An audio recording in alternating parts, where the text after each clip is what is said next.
Hello, I'm Carly Dearborn, archivist for the Ohio Public Policy Archives, which includes the John Glenn Archives. And today I'm in Page Hall, home to the John Glenn College of Public Affairs on the campus of The Ohio State University. Throughout Page Hall, you'll find exhibit cases featuring items from the John Glenn Archives. This series of videos will explore the documents and treasures featured in the ground floor exhibit cases. I hope you enjoy.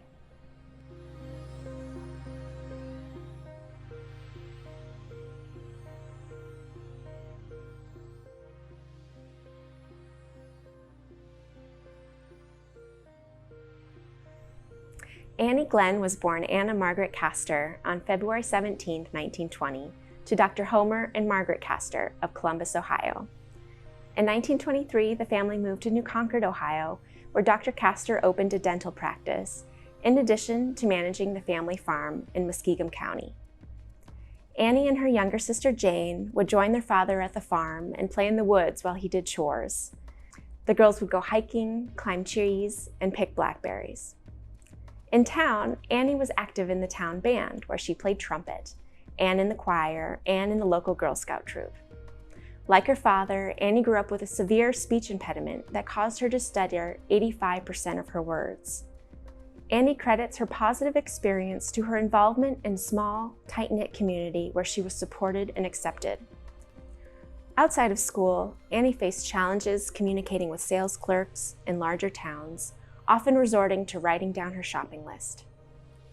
In 1942, Annie graduated from Muskingum College, a small liberal arts college in New Concord, with minors in music and secretarial science. In college, she was introduced to the pipe organ and began taking lessons, and became an accomplished organist. Following graduation, Annie took a secretary job with the Army Air Corps in Dayton, Ohio. And during John Glenn's military career, she would go on to serve as organist for churches they attended and occasionally worked as a secretary. In 1973, Annie attended a 3-week program with Dr. Ronald Webster at the Hollins Communication Research Institute in Roanoke, Virginia.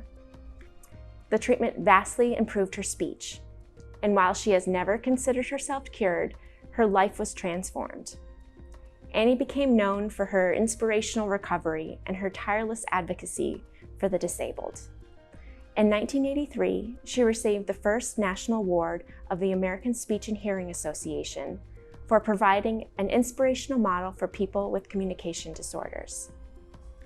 The National Association for Hearing and Speech Action honored her in 1987 by asking her to present the first annual Annie Glenn Award for achieving distinction despite a communication disorder.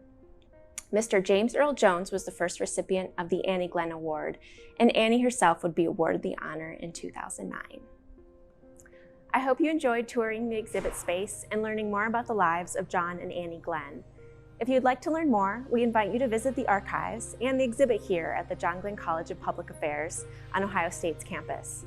Until then, you can visit the archives online at go.osu.edu/johnglennarchives, where you can explore the collection through digitized oral history interviews, photographs, and artifacts.